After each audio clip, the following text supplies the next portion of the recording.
السلام علیکم ورحمۃ اللہ وبرکاتہ، نحمده ونصلی علی رسولہ الکریم، اما بعد فاعوذ باللہ من الشیطان الرجیم، بسم اللہ الرحمن الرحیم، رب اشرح لی صدری ویسر لی امری واحلل عقدۃ من لسانی یفقهوا قولی۔ وما من دابة في الأرض إلا على الله رزقها ويعلم مستقرها ومستودعها كل في كتاب مبين۔ وما من دابة في الأرض إلا على الله رزقها ويعلم مستقرها ومستودعها كل في كتاب مبين۔ اور زمین میں چلنے والا کوئی جاندار ایسا نہیں مگر اللہ ہی کے اوپر اس کا رزق ہے، اور وہ اس کے ٹھہرنے کی جگہ اور اس کے سونپے جانے کی جگہ کو جانتا ہے۔ سب کچھ ایک واضح کتاب میں درج ہے۔ تو ہر جاندار کا رزق اللہ کے ذمہ ہے۔ آج ہم اس موضوع پر گفتگو کریں گے۔ رزق ہر جاندار کی ضرورت ہے، کوئی ذی روح اس کے حصول کی جد و جہد سے خالی نہیں ہو سکتا، مگر ہمارا دین اس کو ضرورت کے درجے میں رکھتا ہے، نہ کہ مقصد کے درجے میں۔ یعنی رزق کمانا، رزق کھانا ضروریات زندگی میں سے تو ہے، لیکن زندگی کا مقصد نہیں ہے۔ یعنی ہم جینے کے لیے کھا رہے ہیں، کھانے کے لیے نہیں جی رہے۔ مومن کے پاس جو دولت آتی ہے وہ اسے اپنی ضروریات پر خرچ کرنے کے بعد دوسرے ضرورت مندوں پر بھی خرچ کرتا ہے، اپنی آخرت کی فکر کرتا ہے، نہ کہ اس دولت سے صرف اپنا معیار زندگی بلند کرتا چلا جائے۔ مومن جائز طریقے سے رزق حاصل کرتا ہے اور جائز جگہوں پر خرچ کرتا ہے۔ مومن اللہ کا رزق کھا کر اللہ ہی کو یاد کرتا ہے، اس کا شکر ادا کرتا ہے۔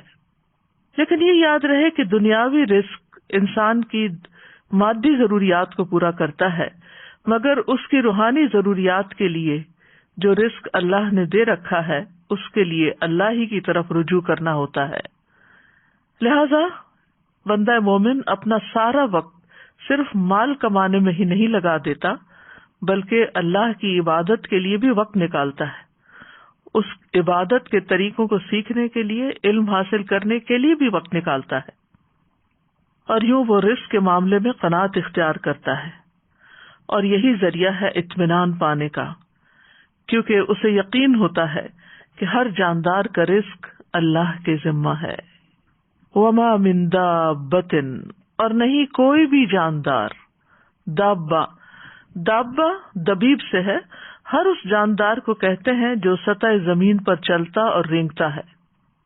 تو روئے زمین پہ چلنے والا ہر جاندار یعنی ذی روح، خواہ انسان ہو یا حیوان ہو، خشکی کا جانور ہو یا پانی کا جانور ہو، اس کی خوراک اور اس کا رزق اللہ تعالیٰ کے ذمہ ہے۔ اس پلانٹ پر جتنے بھی جاندار ہیں ان سب کو وہی کھلاتا پلاتا ہے، ان کی ساری ضروریات وہی پوری کرتا ہے۔ یعنی اس نے اپنی تمام مخلوقات کے رزق کی ذمہ داری لے رکھی ہے۔ بولنے والی مخلوق، بے زبان مخلوق، یاد رکھنے والی، غافل، سوال کرنے والی، خاموش رہنے والی، اطاعت گزار، فرما بردار اور نافرمان اور اس کا انکار کرنے والے، وہ سب کو ہی رزق دیتا ہے۔ زمین پہ بکھری ہوئی جتنی بھی مخلوق ہے، زمین میں بسیرا کرنے والی جتنی بھی مخلوق ہے، آسمان کے کناروں پہ محو پرواز جو بھی مخلوق ہے، سمندر کی گہرائیوں میں تیرنے والی جو بھی مخلوق ہے، ان سب کی تعداد کو بھی وہی جانتا ہے، ان کی اقسام اور ضروریات کو جانتا ہے، اور انہیں ہر لمحے رزق پہنچا رہا ہے۔ سورۃ العنکبوت آیت 60 میں اللہ تعالیٰ فرماتے ہیں وَكَأَيٍّ مِّن دَابَّةٍ لَا تَحْمِلُ رِزْقَهَا اللَّهُ يَرْزُقُهَا وَإِيَّاكُمْ وَهُوَ السَّمِيعُ الْعَلِيمُ۔ اور کتنے ہی چلنے والے جاندار ہیں جو اپنا رزق اٹھائے نہیں پھرتے، یعنی اپنی کمر پہ لاد کے نہیں پھر رہے، بلکہ ایک وقت کا کھاتے ہیں اور پھر اگلے وقت کے لیے پھر تلاش میں نکل پڑتے ہیں. اللہ انہیں رزق دیتا ہے اور تمہیں بھی، اور وہی سب کچھ سننے والا اور سب کچھ خوب جاننے والا ہے. پرندوں کو رزق دینے والا بھی اللہ ہے. عمر بن خطاب سے روایت ہے، کہتے ہیں کہ رسول اللہ صلی اللہ علیہ وسلم نے فرمایا، اگر تم اللہ پر اس طرح توکل کرو جس طرح حق ہے توکل کرنے کا، تو وہ تمہیں اسی طرح روزی دے جیسے وہ پرندوں کو دیتا ہے. صبح کو وہ بھوکے اٹھتے ہیں اور شام کو پیٹ بھرے ہوئے آتے ہیں، لیکن وہ سارا دن رزق تلاش کرتے ہیں، یعنی ان کے گھونسلے تک نہیں پہنچتا بلکہ وہ اس کے لیے کوشش اور محنت کرتے ہیں. جانوروں کے رزق کا بھی مالک اللہ ہے. اس سلسلے میں مسند احمد میں ایک روایت آتی ہے، ابو سعید خدری سے مروی ہے، وہ کہتے ہیں کہ ایک بھیڑیے نے ایک بکری پر حملہ کیا اور اس کو پکڑ کر لے گیا. چرواہے نے اس کا تعاقب کیا اور اس سے بکری چھین لی. وہ بھیڑیا اپنے دم کے بل بیٹھ کر کہنے لگا کہ تم اللہ سے نہیں ڈرتے کہ تم نے مجھ سے میرا رزق جو اللہ نے مجھے دیا تھا چھین لیا. وہ چرواہا کہنے لگا، تعجب ہے کہ ایک بھیڑیا اپنے دم پر بیٹھ کر مجھ سے انسانوں کی طرح بات کر رہا ہے. تو وہ بھیڑیا کہنے لگا، میں تمہیں اس سے زیادہ تعجب کی بات نہ بتاؤں؟ محمد صلی اللہ علیہ وسلم یثرب میں لوگوں کو ماضی کی خبریں بتا رہے ہیں. جب وہ چرواہا اپنی بکریوں کو ہانکتا ہوا مدینہ پہنچا تو اپنی بکریوں کو کسی گوشے میں جمع کیا اور رسول اللہ صلی اللہ علیہ وسلم کی خدمت میں حاضر ہوا اور سارا واقعہ سنایا. رسول اللہ صلی اللہ علیہ وسلم کے حکم پر الصلاۃ جامعۃ کی منادی کر دی گئی، اور یہ اس وقت ہوتا تھا جب آپ سب لوگوں کو نماز کے وقت کے علاوہ اکٹھا کرنا چاہتے تھے. پھر آپ اپنے گھر سے نکلے اور چرواہے سے فرمایا کہ لوگوں کے سامنے اپنا واقعہ بیان کرو. اس نے لوگوں کے سامنے سارا واقعہ بیان کر دیا. رسول اللہ صلی اللہ علیہ وسلم نے فرمایا، اس نے سچ کہا. تو یہاں پر اللہ سبحانہ تعالیٰ بندوں کو تسلی دے رہے ہیں کہ رزق کے معاملے میں زیادہ پریشان نہ ہو، کیونکہ سب کا رازق اللہ ہی ہے، وہی سب کو رزق فراہم کرتا ہے. یہ اللہ کا وعدہ ہے اور اس کی ایک سچی ضمانت ہے، اس کا فضل اور مہربانی ہے. حالانکہ اللہ کے ذمے کچھ بھی واجب نہیں ہے، لیکن اگر اللہ نے یہ وعدہ کر رکھا ہے تو پھر یہ ضرور پورا ہو کر رہے گا، کیونکہ اللہ وعدے کی خلاف ورزی نہیں کرتا. شیطان انسانوں سے فقر کا وعدہ کرتا ہے جبکہ اللہ فضل کا وعدہ کرتا ہے. سورۃ البقرہ میں آتا ہے، الشیطان یعدکم الفقر ویأمرکم بالفحشاء واللہ یعدکم مغفرۃ منہ وفضلا واللہ واسع علیم.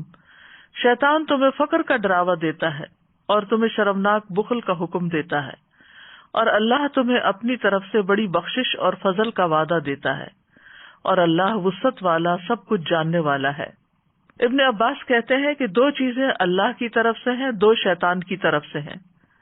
شیطان تم سے محتاجی کا وعدہ کرتا ہے اور کہتا ہے اپنا مال خرچ نہ کرو، اسے اپنے ہی پاس روک کر رکھو کیونکہ تمہیں آئندہ اس کی ضرورت ہوگی، اور وہ تمہیں بے حیائی کا حکم بھی دیتا ہے. اور اللہ تم سے وعدہ کرتا ہے کہ وہ ان نافرمانیوں پر تمہیں معاف کر دے گا اور رزق میں اضافہ کر دے گا. اور جہاں تک لفظ رزق کا تعلق ہے تو ابن منظور لسان العرب میں کہتے ہیں، رزق سے مراد ہر وہ چیز ہے جس کے ساتھ ہر زندہ مخلوق کی زندگی قائم ہوتی ہے، خواہ وہ چیز مانوی ہو یا مادی ہو. یعنی ہر زندہ مخلوق جس چیز پر انحصار کرتی ہے، جس پر اس کی زندگی کا دار و مدار ہوتا ہے، وہ اس کے لیے رزق ہے. لیکن یاد رکھیے کہ رزق صرف کھانا پینا ہی نہیں، صرف مال ہی نہیں، بلکہ ہر نعمت رزق ہے. یعنی بعض لوگ سمجھتے ہیں کہ شاید مال کا ملنا ہی رزق ہے، جبکہ ہر وہ نعمت جو اللہ نے آپ کو دی ہے وہ اللہ کا رزق ہے. اس میں مال بھی ہے، آل اولاد بھی ہے، اہل و عیال ہے، صحت، محبت، قبولیت، یہ ساری چیزیں رزق کہلاتی ہیں. یعنی یہ ساری انسان کی ضروریات ہیں اور اللہ سبحانہ تعالیٰ ان ضروریات کو پورا کرتا ہے. یعنی ہر عطا کردہ چیز جو ہے وہ اللہ کا رزق ہے. اور پھر رزق کی دو قسمیں ہیں، ایک عام رزق ہے، ایک خاص رزق ہے. عام رزق سے ہر نیک اور فاجر فائدہ اٹھاتا ہے، اس میں حیوان، انسان، جن سب شامل ہیں. یہ جسموں کا رزق ہے اور یہ رزق اللہ نے تقسیم کیا ہے اور اللہ نے ان میں سے ہر ایک کو رزق دینے کا ذمہ لیا ہے. دوسرا خاص رزق ہے اور یہ رزق کی دوسری قسم اللہ اپنے انبیاء اور اپنے رسولوں کے ہاتھوں پر اپنے بندوں میں سے جسے چاہتا ہے یہ رزق عطا کرتا ہے، اور یہ ایمان اور توحید کا رزق ہے۔ یہ تو اللہ تعالیٰ اس کو عطا کرتا ہے جو اس کا حقدار ہو اور جو اللہ کا شکر گزار ہو۔ لیکن بہرحال اللہ بہت فضل والا، بہت زیادہ احسان کرنے والا ہے، اور رزق اس کو دیتا ہے جو اس کے اسباب کو اختیار کرتا ہے۔ اور سب سے عظیم اور بہترین رزق جنت ہے، جو سب سے بہتر، سب سے مکمل، سب سے افضل، سب سے عزت والا رزق اور سب سے بلند اور سب سے زیادہ قائم رہنے والا وہ رزق جو اللہ اپنے بندوں کو دے گا، وہ جو کبھی نہ ختم ہوگا، اور یہ مومنوں کے ساتھ خاص ہے۔ وَمَن يُؤْمِن بِاللَّهِ وَيَعْمَلْ صَالِحًا يُدْخِلْهُ جَنَّاتٍ تَجْرِي مِن تَحْتِهَا الْأَنْهَارُ خَالِدِينَ فِيهَا أَبَدًا قَدْ أَحْسَنَ اللَّهُ لَهُ رِزْقًا، اور جو اللہ پر ایمان لائے اور نیک عمل کرے وہ اسے ایسے باغوں میں داخل کرے گا جن کے نیچے سے نہریں بہتی ہیں، ان میں ہمیشہ رہنے والے ہیں، ہمیشہ ہمیشہ۔ بلا شبہ اللہ نے اس کے لیے اچھا رزق بنایا ہے۔ تو فرمایا وما من دابۃ الا علی اللہ رزقها ویعلم مستقرها ومستودعها، اور وہ اس کا ٹھکانہ اور اس کے سونپے جانے کی جگہ کو بھی جانتا ہے۔ مستقر سے مراد وہ جگہ ہے جس کی طرف ہر کوئی چیز جگہ پکڑتی ہے اور رات اور دن بھی اسی میں ٹھہرتے ہیں، اور مستودع یہ وہ جگہ ہے جس میں کوئی چیز دفن کی جاتی ہے جب موت آتی ہے۔ تو گویا مستقر ہوا دنیا کا ٹھکانہ اور مستودع ہوا مرنے کے بعد کا ٹھکانہ یعنی قبر۔ اور لیکن ابن عباس کہتے ہیں کہ مستقر سے مراد یا تو جنت ہے یا جہنم، یعنی اللہ سبحانہ تعالیٰ کو پہلے سے ہی پتا ہے کہ کون لوگ جنت میں جائیں گے اور کون کون جہنم میں جائیں گے، کیونکہ قرآن مجید میں آتا ہے جنت کے بارے میں حسنت مستقرم و مقاما، کہ کتنی اچھی ٹھہرنے کی جگہ ہے۔ تو گویا اس طرح پھر اللہ تعالیٰ ہر جاندار کی موجودہ زندگی کے حالات بھی جانتا ہے اور موت کے بعد کے بھی حالات جانتا ہے۔ اللہ تعالیٰ وہ تمام جگہیں جانتا ہے جہاں انسان نے کچھ مدت کے لیے ٹھہرنا ہے، خواہ وہ باپ کی پشت ہو یا ماں کا رحم ہو یا زمین کا کوئی حصہ ہو جہاں اس نے زندگی گزارنی ہے۔ اور اللہ تعالیٰ وہ جگہ بھی جانتا ہے جن کے سپرد انسان مرنے کے بعد ہوتا ہے، خواہ وہ زمین میں کھودی ہوئی جگہ ہو یا کسی جانور کا پیٹ ہو یا جو بھی جگہ اللہ نے قیامت تک اس کے سپرد ہونے کے لیے لکھی ہے، وہ سب کچھ اس کے لیے قبر ہی ہے۔ تو خلاصہ یہی ہے کہ اللہ تعالیٰ ہمارے دنیا کے حالات کو بھی جانتا ہے اور موت کے بعد کے حالات کو بھی۔ اللہ کا علم کامل ہے، وہ بحر و بر کی ایک ایک چیز کا علم رکھنے والا ہے۔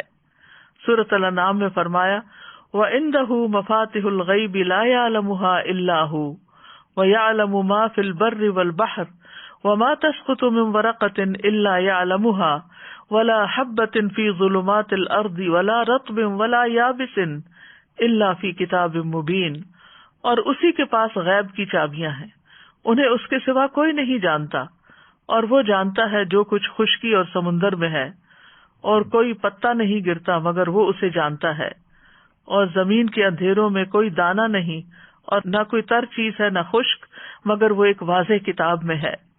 کوئی چیز جو ذرے برابر بھی ہو اس کے علم سے باہر نہیں۔ سورۃ یونس میں آتا ہے وَمَا يَعْزُبُ عَنْ رَبِّكَ مِن مِّثْقَالِ ذَرَّةٍ فِي الْأَرْضِ وَلَا فِي السَّمَاءِ وَلَا أَصْغَرَ مِن ذَلِكَ وَلَا أَكْبَرَ إِلَّا فِي كِتَابٍ مُّبِينٍ، اور تیرے رب سے کوئی ذرہ برابر چیز بھی نہ زمین میں غائب ہو سکتی ہے اور نہ آسمان میں، اور نہ اس سے کوئی چھوٹی چیز یعنی ذرے سے چھوٹی چیز اور نہ کوئی بڑی چیز مگر ایک واضح کتاب میں موجود ہے۔ کل فی کتاب مبین، ہر چیز لوح محفوظ میں لکھی ہوئی ہے، واضح کتاب میں لکھی ہوئی ہے۔ اور جو کچھ بھی ہوتا ہے، جو بھی حادثے زمین یا آسمان میں ہوتے ہیں، ان سب کا علم اللہ کے پاس ہے، اور وہ علم لکھا ہوا بھی ہے، یعنی اس نے ہر چیز کی تقدیر لکھ دی ہے، ہر چیز پر اس کی مشیت نافذ ہے، اور ہر ایک کے لیے اس کا رزق وسیع ہے۔ پھر اسی طرح آسمان اور زمین کی ہر خبر لکھی جا چکی ہے۔ الم تعلم ان اللہ یعلم ما فی السماء والارض ان ذلک فی کتاب ان ذلک علی اللہ یسیر، کیا تم نہیں جانتے کہ اللہ وہ سب کچھ جانتا ہے جو آسمان اور زمین میں ہے؟ بلا شبہ یہ سب کچھ ایک کتاب یعنی لوح محفوظ میں درج ہے، اور اللہ کے لیے یہ بات بالکل آسان ہے۔ آسمان و زمین کی تخلیق سے 50,000 سال پہلے اللہ نے ایک کتاب میں سب کچھ لکھ دیا۔ تو اس آیت سے یہ پتہ چلتا ہے کہ اللہ ہی دراصل رازق ہے، رزق کا مکمل اختیار اللہ کے پاس ہے۔ سورۃ فاطر میں آتا ہے، یا ایھا الناس اذکروا نعمت اللہ علیکم هل من خالق غیر اللہ یرزقکم من السماء والارض لا الہ الا هو فأنا تؤفکون۔ لوگو، اپنے آپ پر اللہ کے احسان کو یاد رکھو، کیا اللہ کے سوا کوئی اور خالق ہے جو تمہیں آسمانوں اور زمین سے رزق دے؟ یاد رکھو اس کے سوا کوئی الہ نہیں، پھر تم کہاں سے دھوکہ کھا جاتے ہو۔ تو الہی میں یہ بات بھی شامل ہے کہ وہ ڈیٹی ہے، سب کا رازق ہے، سب مخلوقات کو پال رہا ہے، اور اگر رازق وہ ہے تو پھر عبادت بھی اسی کی ہونی چاہیے۔ وہ رزق کو بڑھاتا بھی ہے اور گھٹاتا بھی ہے، یہ بھی یاد رکھیے۔ یعنی انسان کا رزق ہمیشہ ایک جیسا نہیں رہتا، اگر آج کسی کے پاس کم ہے تو کل زیادہ بھی ہو سکتا ہے، اور اگر آج کسی کے پاس زیادہ ہے تو کل کم بھی ہو سکتا ہے۔ اللہ یبسط الرزق لمن یشاء ویقدر وفرحوا بالحیاۃ الدنیا وما الحیاۃ الدنیا فی الآخرۃ الا متاع۔ اللہ رزق فراخ کرتا ہے جس کے لیے وہ چاہتا ہے اور تنگ کر دیتا ہے، اور وہ دنیا کی زندگی پر خوش ہو گئے، حالانکہ دنیا کی زندگی آخرت کے مقابلے میں تھوڑے سامان کے سوا کچھ بھی نہیں ہے۔ پھر اسی طرح سورۃ الروم میں اللہ تعالیٰ فرماتے ہیں، اولم یروا ان اللہ یبسط الرزق لمن یشاء ویقدر ان فی ذلک لآیات لقوم یؤمنون۔ اور کیا انہوں نے نہیں دیکھا کہ اللہ رزق فراخ کر دیتا ہے جس کے لیے وہ چاہتا ہے اور تنگ کر دیتا ہے، بے شک اس میں ان لوگوں کے لیے یقیناً بہت سی نشانیاں ہیں جو ایمان رکھتے ہیں۔ آسمان و زمین کی کنجیاں اسی کے پاس ہیں، اکثر لوگ اس کے اس اختیار سے لا علم ہیں۔ سورۃ سبا میں فرمایا، قل ان ربی یبسط الرزق لمن یشاء ویقدر ولکن اکثر الناس لا یعلمون۔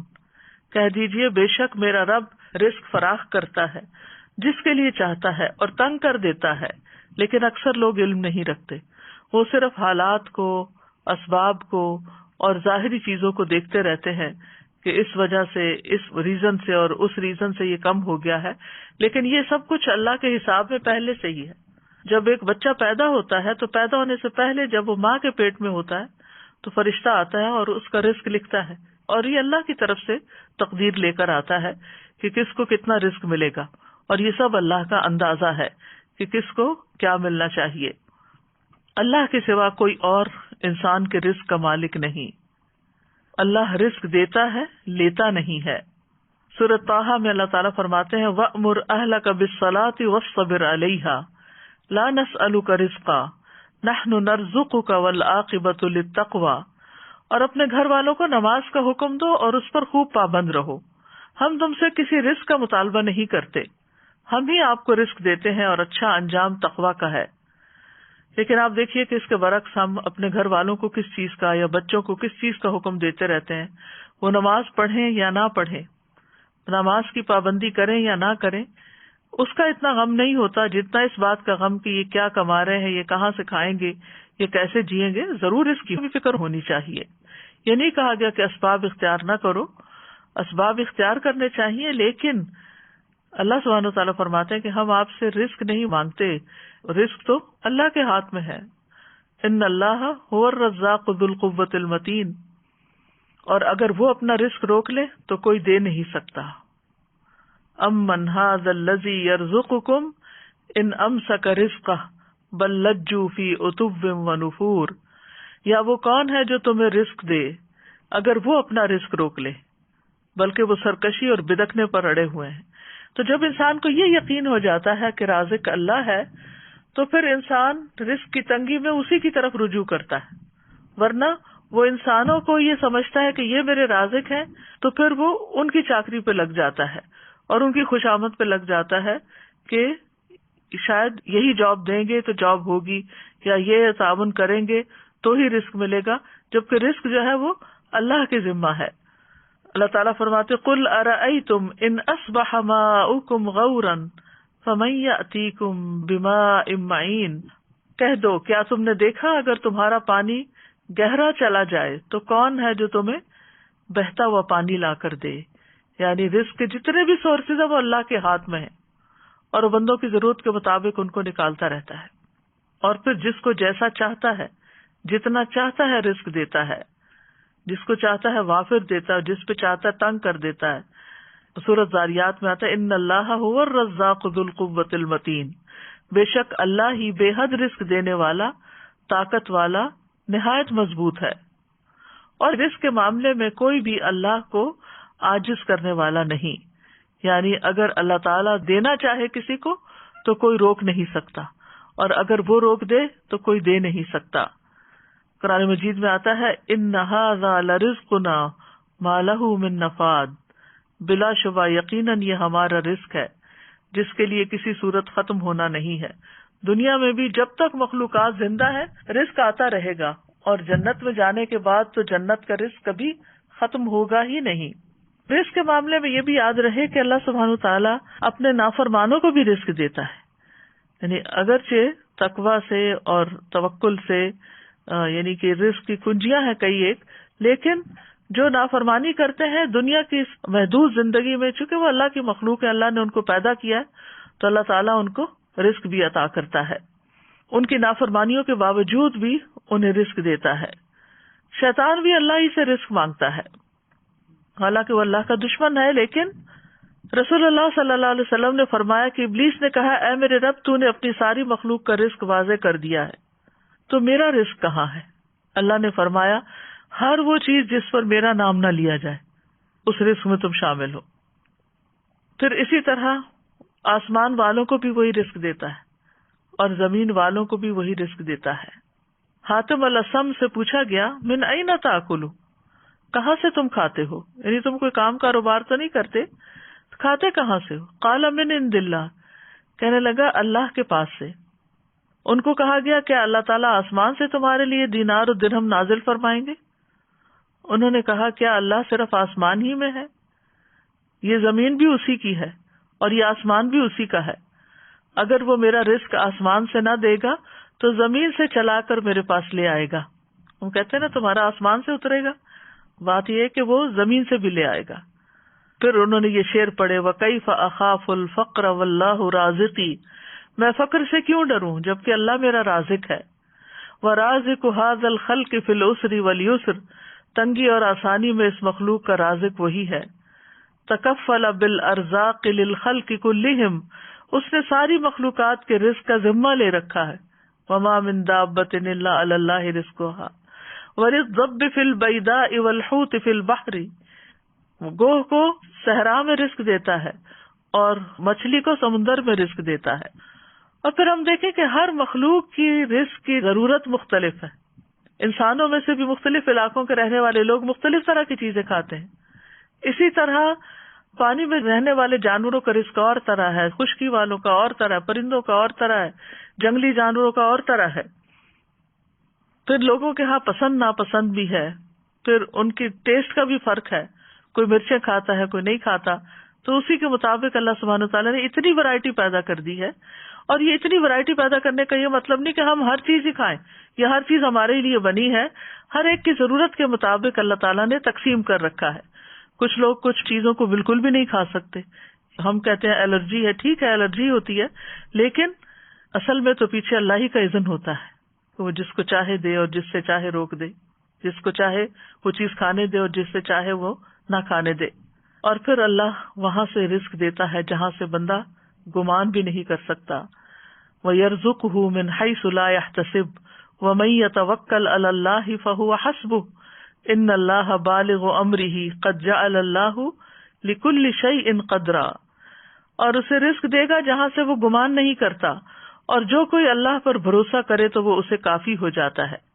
بے شک اللہ اپنا کام پورا کر کے رہتا ہے، یقیناً اللہ نے ہر چیز کے لیے ایک اندازہ مقرر کیا ہے۔ اصل میں ہم جلد باز ہیں، ہم چاہتے ہیں کہ ہمارا کام وقت سے پہلے ہی ہو جائے. پھر مرنے کے بعد بھی اپنے بندوں کو وہی رزق دیتا ہے. خاص طور پر شہید جو ہیں ان کو مرنے کے بعد بھی رزق ملتا ہے. نبی صلی اللہ علیہ وسلم نے فرمایا جب تمہارے بھائی احد میں شہید کر دیے گئے تھے تو اللہ نے ان کی روحوں کو سبز رنگ کے پرندوں کے پیٹوں میں کر دیا جو جنت کی نہروں پہ آتے ہیں, وہاں کے پھل کھاتے ہیں, پھر سونے کی قندیلوں میں لوٹ جاتے ہیں جو عرش کے سائے میں لٹک رہی. یعنی ان کی روحوں کو اتنے اعلیٰ مقام پہ اللہ نے رکھا ہے. جب انہوں نے وہاں کے کھانے پینے اور آرام اور راحت کے مزے دیکھے تو کہا کون ہے جو ہمارا یہ پیغام ہمارے بھائیوں تک پہنچا دے کہ ہم جنت میں زندہ ہیں, ہمیں رزق دیا جاتا ہے تاکہ وہ جہاد سے بے رغبت نہ ہو جائیں اور لڑائی میں بزدلی نہ دکھائیں. اللہ سبحانہ وتعالیٰ نے فرمایا میں تمہارا یہ پیغام ان تک پہنچا دوں گا.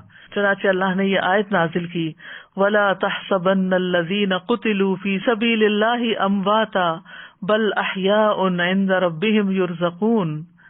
وہ لوگ جو اللہ کی راہ میں قتل ہوئے ان کے بارے میں یہ ہرگز خیال نہ کیجیے کہ وہ مردہ ہیں, بلکہ وہ زندہ ہیں, اپنے رب کے پاس رزق دیے جاتے ہیں. اور پھر ایک اور جگہ پر بھی اللہ تعالیٰ نے ایسے لوگوں کے لیے رزقاً حسنا کی خوشخبری دی.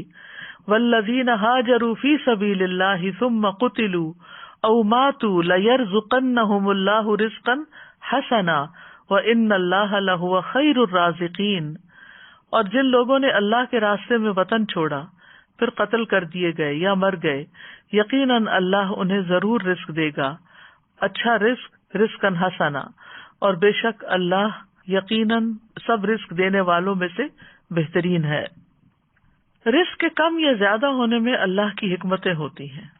یاد رکھیے وافر رزق کا ملنا اللہ کی رضامندی کی علامت نہیں. جب کسی کے پاس بہت آ جاتا ہے تو عموماً وہ اس خوش فہمی کا شکار ہو جاتا ہے کہ اللہ مجھ سے بہت راضی ہے. کبھی اللہ تعالیٰ گمراہ اور جاہل لوگوں کے رزق میں بہت اضافہ کر دیتا ہے, ان پر دنیا وسیع کر دیتا ہے, اور کبھی اہل ایمان پر رزق تنگ کر دیتا ہے.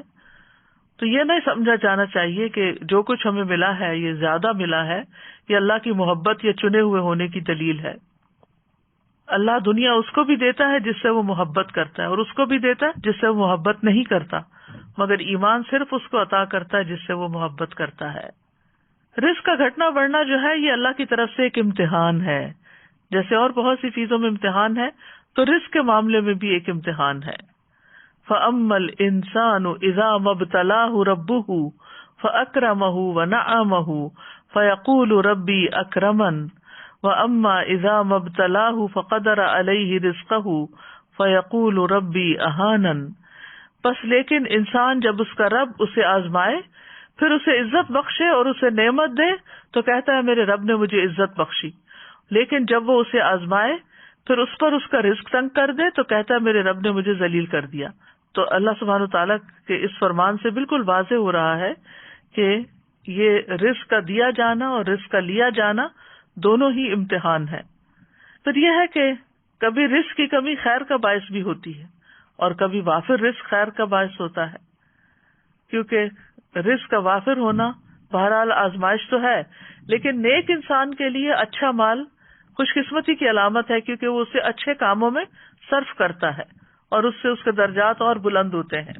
مومن ایسا نہیں ہوتا کہ جب اس کو زیادہ مال ملے تو وہ صرف اپنا معیار زندگی بڑھانے کی فکر کرے, بلکہ وہ ضرورت کے بعد دوسروں کا خیال رکھتا ہے. بعض اوقات رزق کا وافر ہونا سرکشی کا باعث بھی بن جاتا ہے, اس لیے اللہ سبحانہ تعالیٰ ایک حد کے اندر ہی سب کو رزق دیتا ہے. وَلَوْ بَسَطَ اللَّهُ الرِّزْقَ لِعِبَادِهِ لَبَغَوْا فِي الْأَرْضِ وَلَكِنْ يُنَزِّلُ بِقَدَرٍ مَا يَشَاءُ إِنَّهُ بِعِبَادِهِ خَبِيرٌ بَصِيرٌ. اور اگر اللہ اپنے بندوں کے لیے رزق فراخ کر دیتا تو یقیناً وہ زمین میں سرکش ہو جاتے, لیکن وہ ایک اندازے کے ساتھ اتارتا ہے جتنا وہ چاہتا ہے. یقیناً وہ اپنے بندوں سے خوب باخبر, خوب دیکھنے والا ہے. تو فرما برداروں کے لیے وافر رزق جو ہے وہ بہترین چیز ہے. سلیمان علیہ السلام کو اللہ سبحانہ تعالیٰ نے ایسی حکومت عطا کی تھی کہ جو کسی کو عطا نہیں ہوئی. اللہ نے ان کے لیے ہواؤں کو تابع کر دیا, جہاں ان کو جانا ہوتا وہ ان کے حکم پر نرمی کے ساتھ چلتی. شیاطین ان کے لیے مسخر کر دیے جو سب معمار اور غوطہ زن تھے, اور کچھ دوسرے زنجیروں میں جکڑے ہوئے تھے. تو اللہ تعالیٰ فرماتے ہیں ھذا عطاؤنا, یہ ہماری عطا ہے. فمنن او امسک بغیر حساب, اب کسی پہ احسان کرو یا اپنے پاس رکھو، کوئی حساب بھی نہیں۔ پھر اسی طرح ایوب علیہ السلام جب وہ بیماری سے صحت یاب ہوئے اور غسل فرما رہے تھے کہ سونے کی ٹڈیاں آپ پر گرنے لگی، ایوب علیہ السلام انہیں اپنے کپڑے میں سمیٹنے لگے۔ اتنے میں ان کے رب نے انہیں پکارا، اے ایوب، کیا میں نے تمہیں اس چیز سے بے نیاز نہیں کر دیا جسے تم دیکھ رہے ہو؟ یعنی تمہارے اندر تو اس چیز کی خواہش نہیں ہے؟ ایوب علیہ السلام نے جواب دیا، جی ہاں، تیری بزرگی کی قسم، لیکن تیری برکت سے میرے لیے بے نیازی کیسے ممکن ہے؟ یعنی میں یہ برکت کے طور پر ان کو اکٹھا کر رہا ہوں، مال کی لالچ میں نہیں، کیونکہ وہ تو اللہ تعالیٰ نے گواہی دی کہ اللہ نے ان کو اس سے بے نیاز کر دیا تھا۔ اتنا عرصہ جب ان کی ہر چیز تباہ ہو گئی تو انہوں نے ایک دفعہ بھی شکوہ نہیں کیا۔ تو اللہ سبحانہ وتعالیٰ کبھی بندوں کو دے کے آزماتا ہے اور کبھی ان سے لے کے آزماتا ہے، اور آزمائش کے اعتبار سے سب سے زیادہ سخت انبیاء ہوتے ہیں، پھر علماء ہوتے ہیں، پھر عام نیک لوگ ہوتے ہیں۔ خود نبی صلی اللہ علیہ وسلم کا اکثر وقت فاقوں میں گزرتا تھا۔ نعمان رضی اللہ عنہ خطبہ دے رہے تھے اور کہنے لگے کہ عمر رضی اللہ عنہ نے اس دنیا کا ذکر کیا جو لوگوں نے حاصل کر لی، پھر فرمایا، میں نے رسول اللہ صلی اللہ علیہ وسلم کو دیکھا کہ آپ سارا دن بھوک کی وجہ سے بے قرار رہتے تھے، آپ خراب کھجور تک نہ پاتے تھے جس سے اپنا پیٹ بھر لیں۔ عائشہ رضی اللہ تعالیٰ عنہ فرماتی ہیں کہ محمد صلی اللہ علیہ وسلم کے گھرانے نے اگر دن میں کبھی 2 مرتبہ کھانا کھایا تو اس میں ضرور ایک وقت صرف کھجوریں ہوتی تھی، یعنی ان کوکڈ کھانا۔ اسی طرح صحابہ کرام جو تھے ان میں سے بھی بہت سے فاقے کے ساتھ ہوتے تھے۔ اصحاب صفہ اکثر فاقے سے رہا کرتے تھے، حتیٰ کہ بھوک سے نڈھال ہو کر بے ہوش ہو کر گر جاتے تھے، تو بدوی کہتے تھے کہ یہ پاگل لوگ ہیں۔ رزق کے حوالے سے چند اور باتیں بھی یاد رکھنے کی ہیں۔ نمبر 1 یہ کہ ہر انسان کا رزق مقرر ہو چکا ہے۔ نبی صلی اللہ علیہ وسلم نے فرمایا، ابن آدم سے 4 چیزوں کے معاملے میں فارغ ہوا جا چکا ہے، اس کی تخلیق، اس کے اخلاق، اس کے رزق اور اس کی موت سے۔ پھر ماں کے پیٹ میں ہی بچے کا رزق لکھ دیا جاتا ہے۔ رزق سے بھاگنے والا بھی رزق پا کر ہی رہے گا۔ رزق کی تلاش میں نکلنا چاہیے، منع نہیں ہے۔ اللہ کے ذمہ رزق ہونے کا مطلب یہ نہیں کہ انسان کمائی نہ کرے یا تلاش نہ کرے۔ اس کا مطلب ہے کہ رزق کے تمام خزانے اللہ کے ہاتھ میں ہیں، لیکن انسان کو محنت کرنا ہوگی، اسباب اختیار کرنا ہوں گے، اور رزق کی تلاش کا بھی حکم دیا گیا ہے۔ فَابْتَغُوا عِندَ اللَّهِ الرِّزْقَ وَاعْبُدُوهُ۔ جمعے کے دن بھی جب جمعہ پڑھ لیا جائے تو کیا حکم دیا گیا؟ فَإِذَا قُضِيَتِ الصَّلَاةُ فَانتَشِرُوا فِي الْأَرْضِ وَابْتَغُوا مِن فَضْلِ اللَّهِ، کہ جب نماز ادا کی جا چکے تو زمین میں پھیل جاؤ اور اللہ کا فضل تلاش کرو۔ وَاذْكُرُوا اللَّهَ كَثِيرًا لَعَلَّكُمْ تُفْلِحُونَ، اور اللہ کو بہت یاد کرو تاکہ تم فلاح پاؤ۔ پھر زمین میں چلنے پھرنے کا حکم ہے اور رزق کھانے کا حکم ہے۔ فَامْشُوا فِي مَنَاكِبِهَا وَكُلُوا مِن رِّزْقِهِ وَإِلَيْهِ النُّشُورُ، کہ اس کے کندھوں پہ چلو، یعنی سفر کرو، کمائی کرو، محنت کرو، اور اس کے دیے ہوئے میں سے کھاؤ، اور اس کی طرف دوبارہ تمہیں اٹھ کے جانا ہے۔ رزق کی تلاش کے لیے جانا انبیاء کی سنت ہے۔ اسماعیل علیہ السلام کی شادی کے بعد ابراہیم علیہ السلام اپنے چھوڑے ہوئے خاندان کو دیکھنے آئے۔ اسماعیل علیہ السلام گھر پر نہیں تھے، دوبارہ آئے، دوبارہ بھی گھر پہ موجود نہیں تھے۔ آپ ان کی بیوی کے ہاں گئے، ان سے اسماعیل علیہ السلام کے بارے میں پوچھا۔ انہوں نے بتایا کہ ہمارے لیے روزی تلاش کرنے گئے ہیں۔ پھر اسی طرح صحابہ کی صفت قرآن میں بتائی گئی، وَآخَرُونَ يَضْرِبُونَ فِي الْأَرْضِ يَبْتَغُونَ مِن فَضْلِ اللَّهِ، اور کچھ دوسرے زمین میں سفر کریں گے، اللہ کا فضل تلاش کریں گے۔ پھر اسی طرح رزق کی تلاش میں اعتدال سے کام لینا چاہیے، یعنی سارا وقت اس میں نہیں لگانا چاہیے، کیونکہ ہر ایک کو وہ ملے گا جو اس کے لیے لکھ دیا گیا ہے۔ یاد رکھیے، رزق کے لیے محنت کرنے، کمانے کے علاوہ کچھ اور چیزیں بھی ہیں کہ جو انسان کے رزق کو بڑھاتی ہیں، جس میں نمبر 1 ایمان اور تقوی اختیار کرنا۔ وَمَن يَتَّقِ اللَّهَ يَجْعَل لَّهُ مَخْرَجًا وَيَرْزُقْهُ مِنْ حَيْثُ لَا يَحْتَسِبُ، جو اللہ کا تقوی اختیار کرے گا اللہ اس کے لیے مشکلات سے نکلنے کا راستہ بنا دے گا، اللہ اس کو وہاں سے رزق دے گا جہاں سے وہ گمان بھی نہیں رکھتا۔ پھر اسی طرح ایمان اور عمل صالح کرنے والے سے اللہ کا وعدہ ہے کہ وہ اس کو رزق عطا کرے گا۔ ابن عباس سے اس آیت کا مطلب پوچھا گیا، من عمل صالحا من ذکر او انثى وهو مؤمن فلنحيينه حیاتا طیبہ، جو بھی نیک عمل کرے، مرد ہو یا عورت ہو اور وہ مومن ہو، تو یقیناً ہم اسے ضرور زندگی بخشیں گے، پاکیزہ زندگی، اور یقیناً ہم انہیں ان کا اجر ضرور بدلے میں دیں گے۔ تو انہوں نے کہا حیات طیبہ سے مراد حلال رزق ہے، کہ ایسے لوگوں کو اللہ تعالیٰ حلال رزق عطا کرے گا۔ پھر یہ ہے کہ رزق کمانے کے ساتھ ساتھ عبادت کے لیے وقت نکالنا چاہیے، ورنہ فرمایا ابن آدم مجھ سے دور نہ ہو ورنہ میں تیرے دل کو فقر سے اور تیرے ہاتھ کو شغل سے بھر دوں گا۔ یعنی کام کبھی ختم نہیں ہوگے، عبادت کے لیے بھی وقت نکالو۔ پھر فرائض کی ادائیگی، پھر اللہ کی اطاعت کرنا۔ حدیث میں آتا ہے رزق کی تلاش میں میانہ روی اختیار کرو، کہیں ایسا نہ ہو کہ رزق کا مؤخر ہونا تمہیں اس بات پر اکسا دے کہ تم اللہ کی نافرمانیاں کر کے اس کی تلاش میں پڑ جاؤ۔ یاد رکھو جو کچھ اللہ کے پاس ہے وہ اس کی اطاعت کر کے ہی حاصل کیا جا سکتا ہے، یعنی صرف دنیا کی طرف ہی توجہ نہ ہو بلکہ اللہ کی اطاعت کو بھی نہ بھولو۔ یاد رکھیں شروع میں ہم نے کہا تھا نا کہ رزق سے مراد صرف کھانا پینا ہی نہیں ہے بلکہ باقی چیزیں بھی ہیں۔ پھر اسی طرح نیکی کے کام کرنا، شکر گزار بننا نعمتوں کو بڑھا دیتا ہے۔ لئن شکرتم لازیدنکم، اگر تم شکر ادا کرو گے تو میں تم کو اور ضرور زیادہ دوں گا۔ پھر توبہ استغفار کرنا، اس سے رزق میں اضافہ ہوتا ہے۔ تسبیحات سے رزق ملتا ہے۔ اللہ کے نبی نوح علیہ السلام کی وفات کا وقت جب قریب آیا تو انہوں نے اپنے بیٹے سے فرمایا سبحان اللہ و بحمدہ کا ورد کرتے رہنا، یہ ہر چیز کی نماز ہے اور اسی کے ذریعے مخلوق کو رزق ملتا ہے۔ پھر پے در پے حج اور عمرہ کرنا، صلہ رحمی کرنا، رشتہ داروں کو دینا۔ فرمایا جس شخص کو پسند ہو کہ اس کے رزق میں وسعت ہو یا اس کی عمر دراز ہو تو اسے چاہیے کہ وہ صلہ رحمی کرے۔ دوسروں پر خرچ کرنے سے رزق میں اضافہ ہوتا ہے۔ رسول اللہ صلی اللہ علیہ وسلم نے فرمایا کہ اللہ عز و جل فرماتا ہے اے ابن آدم خرچ کرو میں تجھ پر خرچ کروں گا۔ پھر اسی طرح کمزور لوگوں کا خیال رکھنے کی بدولت رزق ملتا ہے۔ آپ صلی اللہ علیہ وسلم نے فرمایا میرے لیے ضعیف اور کمزور لوگوں کو تلاش کرو کیونکہ تم لوگ اپنے کمزور لوگوں کے ذریعے ہی رزق دیے جاتے اور مدد کیے جاتے ہو۔ پھر اسی طرح طالب علموں پر خرچ کرنا۔ انس بن مالک کہتے ہیں کہ نبی صلی اللہ علیہ وسلم کے زمانے میں 2 بھائی تھے جن میں سے ایک تو نبی صلی اللہ علیہ وسلم کی خدمت میں آیا کرتا تھا اور دوسرا بھائی کمائی کرنے جاتا۔ چنانچہ کمانے والے نے دوسرے بھائی کے بارے میں آپ صلی اللہ علیہ وسلم سے شکایت کی۔